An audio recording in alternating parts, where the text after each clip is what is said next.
मैं आज आभार व्यक्त करता हूं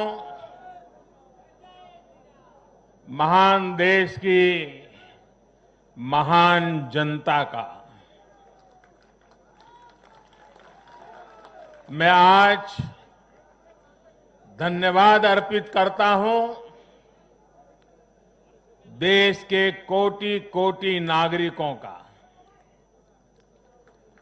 धन्यवाद इसलिए नहीं कि उन्होंने चुनावों में भारतीय जनता पार्टी को इतनी बड़ी सफलता दी है, इसके लिए तो वो हकदार है ही।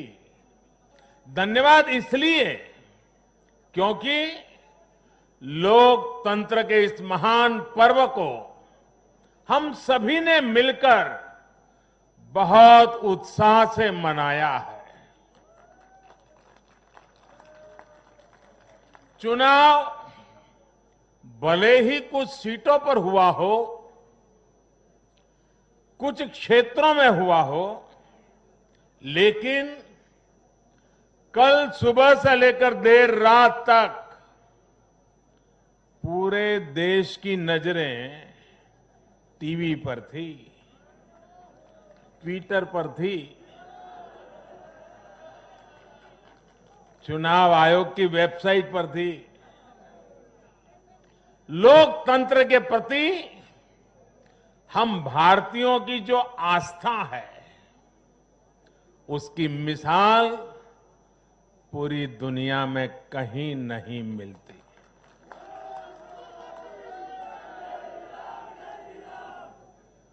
चुनाव नतीजों में हार जीत अपनी जगह है, लेकिन चुनाव की ये प्रक्रिया हर भारतीय के लिए गौरव का विषय है। इसलिए मैं पूरे देश को बधाई देता हूं, कोटि कोटि देशवासियों का धन्यवाद करता हूं।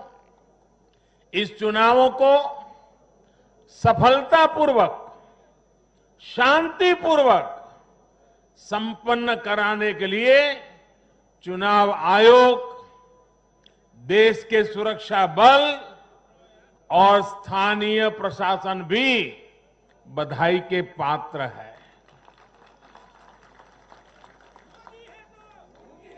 कुछ चीजें तो हम देश में भूल गए हैं। आपको पता होगा,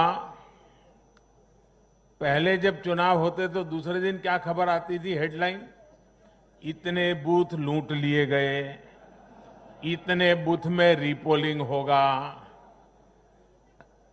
आज हेडलाइन होती है, पहले से इतना परसेंटेज पोलिंग बढ़ा, पुरुषों से महिलाओं का पोलिंग बढ़ा, पोलिंग बूथ से व्यवस्थाओं से लोग, यानी पुरानी चीजें। बिहार में चुनाव मतलब इतने लोग मारे गए, इतने बूथ, यही खबरें रहती थी।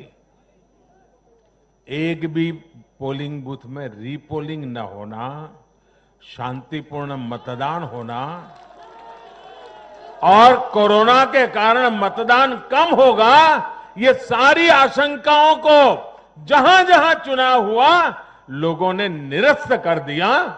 यही तो देश की ताकत है।